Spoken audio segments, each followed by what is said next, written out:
Assalamualaikum warahmatullahi wabarakatuh, and a good day to everyone. Thank you for subscribing to our sessions at English at Work. I would like to begin with talking about speaking in the English language. Of course, at English at Work, we are talking about workplace communication. Yeah. So we all know that as Malaysians, we can all speak English. Many of us can speak English.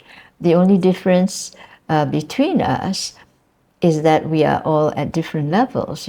Some are more fluent, some less so. Yeah, maybe at the middle or intermediate level, and some at the basic level. However, we speak English. We all do. We have a lot of exposure to the English language in this country. When we talk about English, speaking English, at the workplace, we need to consider several elements. We need to think about our grammar, the sentence structures that we use, vocabulary, the way we speak, and a whole host of other things.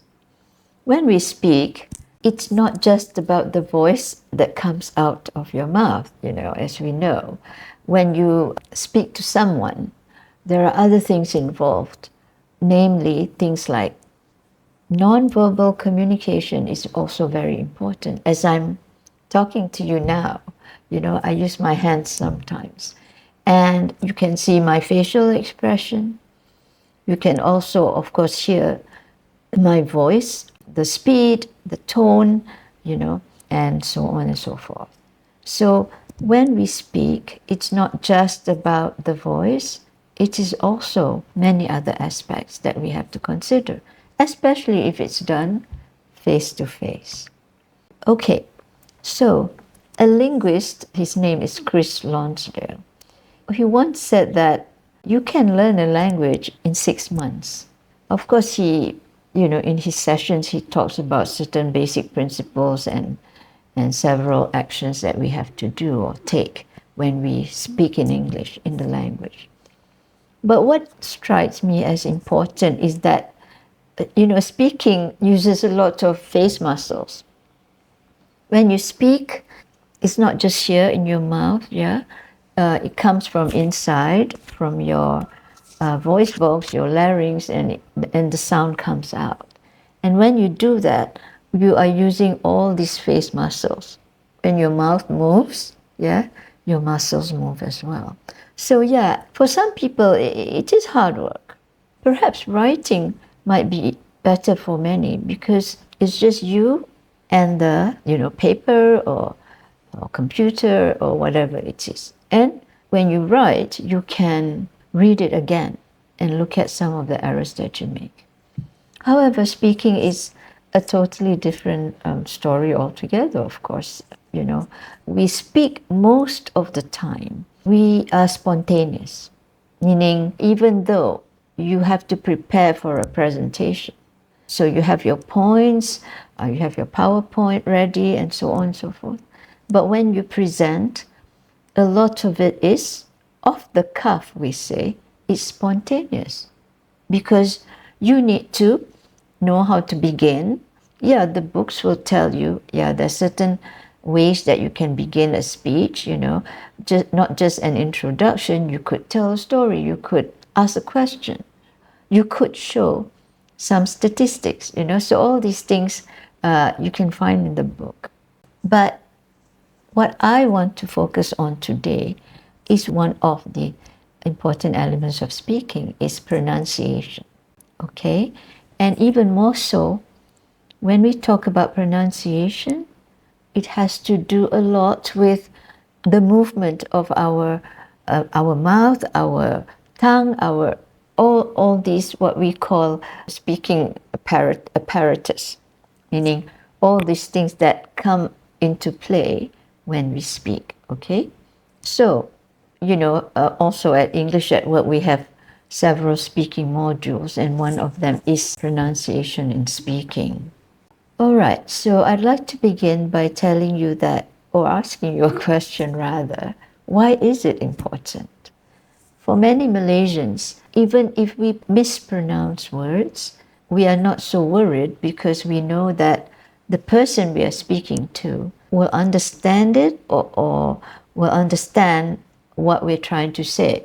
Because when we mispronounce, it is sometimes at word level. Yeah? So it's just maybe one or two words or a few words that we mispronounce. However, the person might still understand. They may not understand some of the words that you say, but they listen to you and they have a context. They have, the context in which you are speaking. Whether you are speaking to your friend or your teacher, lecturer, or you're speaking to your superior, your boss, or your colleagues.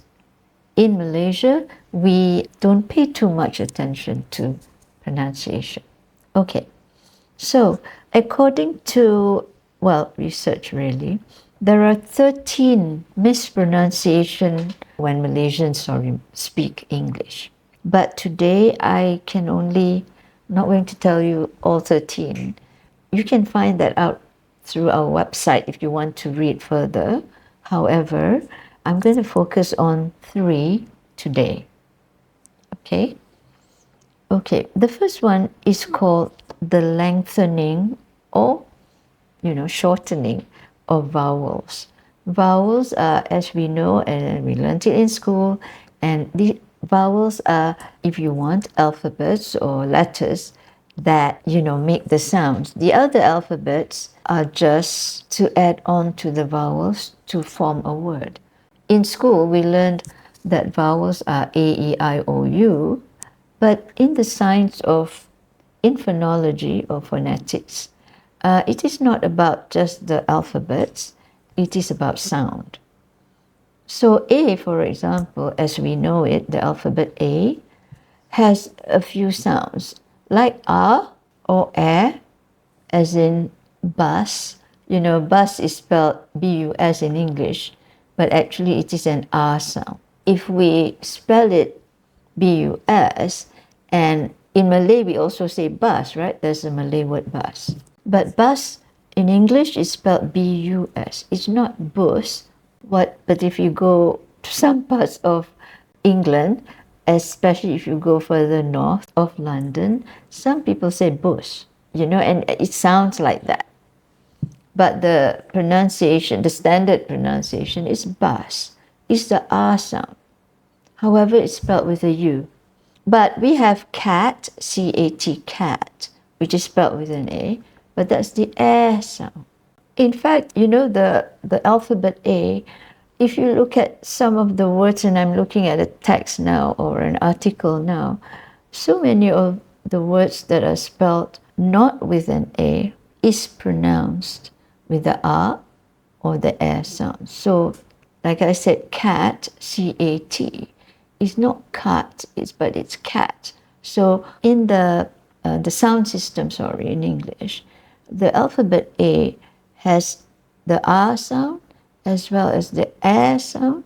Yeah. So we have academic, which is spelled A-C-A-D-E-M-I-C, is academic. It's not R. There's no R sound there. So in general, though, we have many words that are spelled in a particular way, but they are not pronounced how they are spelled. So, which brings me to the point. The English language is not a spelling pronunciation language, unlike Bahasa Melayu. In Malay, they have vowels and consonants too, but everything is pronounced the way they are spelled, but it's not the same in English. So we have words like plumber, P-L-U-M-B-E-R, but we don't say plumber. The B is silenced in plumber, so we say plumber, plumber. And it's spelled with a U also. There's no A in that word. Yeah. However, salmon is spelled with an A, S-A-L-M-O-N. It is also pronounced salmon where the L sound is silent. It is spelled with an A, but it's that A sound. It's not salmon, or salmon. It's salmon. Okay, so lengthening of vowels, or shortening rather. Yeah. So we have words like, we also call these words, some of these words, minimal pairs, meaning they sound the same almost. However, the vowels are sometimes, one will be a shorter sound and the other one is longer. For example, sleep, sleep, and slip. So that's S-L-E-E-P, sleep, which is a long vowel. You have to say sleep. But slip, S-L-I-P, is slip. So many people, though, many speakers, non-native speakers like Malaysian speakers, will say, I sleep well last night. But it's not sleep well last night, it's sleep. The long vowel sleep becomes sleep. Okay, that's one example. The other one is ship. Ship and sheep are very common. Yes, so the ship, ship, S-H-I-P, and sheep, sheep the animal, S-H-E-E-P. So sheep is longer than ship. And there are other words like dip and deep. Deep as in deep in the ocean, that's the long vowel. And a dip, D-I-P. There is a difference in the length of the vowel sounds in those words. And there's so many like that, hid and heed. And then there are these words that they sound the same, but they have different meanings. And these are called homophones. Words like here. So we have H-E-R-E, here. And here, listen, is also here. They are what's called homophones. They sound the same, but they have different meanings. And they are spelled differently too. So H-E-R-E, here, as well as here, H-E-A-R. And then there's, other words like sell. You sell something to someone, S-E-L-L. Also sells, yeah, C-E-L-L, sell. They sound the same, but they have different meanings. And perhaps these are easier to, to follow or to understand. Ate is quite common. Ate, past tense of eat is ate, A-T-E, and also the number 8. So they sound the same, but they have different meanings. Earlier, I was talking about lack of vowel lengthening. So instead of saying sleep, we say slip. Instead of saying ship, we say sheep. And it is very common in the Malaysian English language. Okay, that's one element. And there are many other examples which we will post it, in our website, or, where when you watch this video, you will see the list of words. Okay? Right. The second one is called fricatives. Fricatives are those sounds like the th, like think, and the sound. The distinction between those two. And this is the very, very common mistake or error that people make. It's not just in Malaysia, yeah? In other parts of the world as well. So the as in this, or the as in think. They're not the same sounds. Yeah. So instead of think, sometimes people say think. Malaysians say that, yeah, because the th sound is not very common in the Malay language, especially. We don't have that sound, th and the.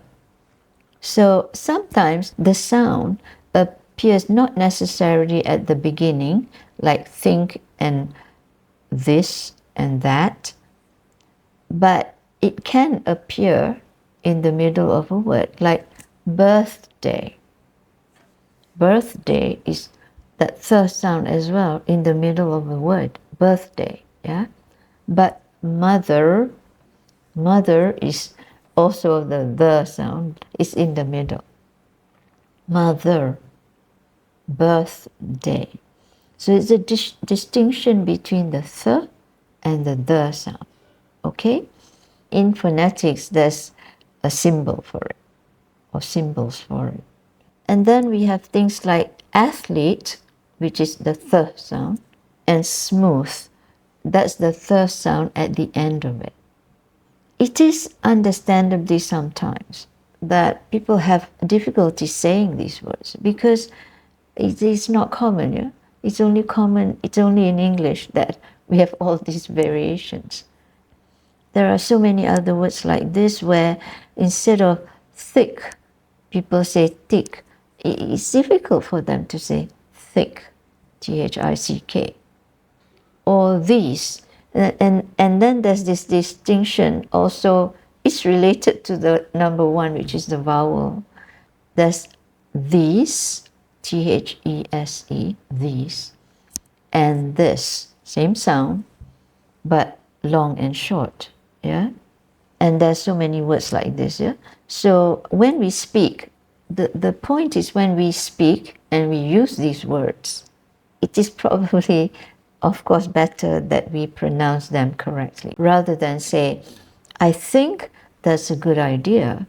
You say, I think that's a good idea. That's, doesn't sound very professional, really. Or, at the workplace, if you're speaking to someone who's more fluent than you or someone who's a native speaker, you need to improve that part, yeah, on that. So those are what we call fricatives. You don't have to know the concept, but this is what it is, yeah? And the third one is called incorrect stress patterns. And this, I find this very common, of course, amongst Malaysian speakers. And what it means is that the stress in the word is shifted to a different position. For example, camera is camera. I have heard Malaysians say camera.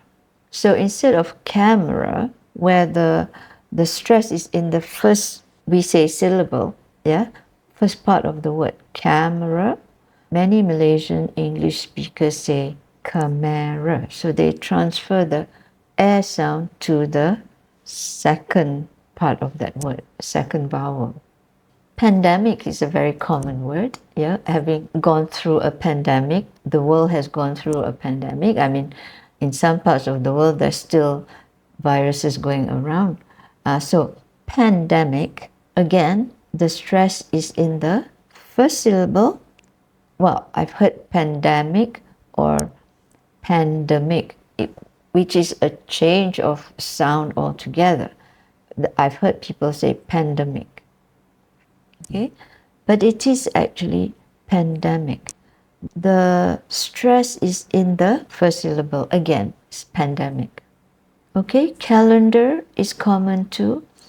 Calendar, calendar, calendar. Again, Malaysian English speakers produce words like calendar. Because it's calendar, the stress is in the second part of that word or the second syllable, calendar, rather than calendar. Restaurant is very common. And I would like to also point out that restaurant in English is spelled Restaurant, right? Restaurant. And it's not even pronounced the way it's spelled. And there is a Malay version of it, as in restaurant, right? Restoran, which is a phenomenon, yeah, that we do. And that is, we convert or we move the English word into the Malay. It doesn't become a Malay word. The sound remains, Yeah, but because it's spelled in the Malay language, then it is pronounced restaurant rather than restaurant. That's a phenomenon, and we do that a lot here in this country. Yeah, so many words like that. And so these are what we call incorrect stress patterns. And we will give you a list of all there's a list of words that we will post. And I would also like to highlight the word develop is also very common, having been teaching at university for a long time myself. Develop, is not develop, as many Malaysians say. It's the E sound and not the S sound. It's develop. Actually, the stress is in the second syllable, develop, and not develop, because then you change the sound altogether in the first syllable.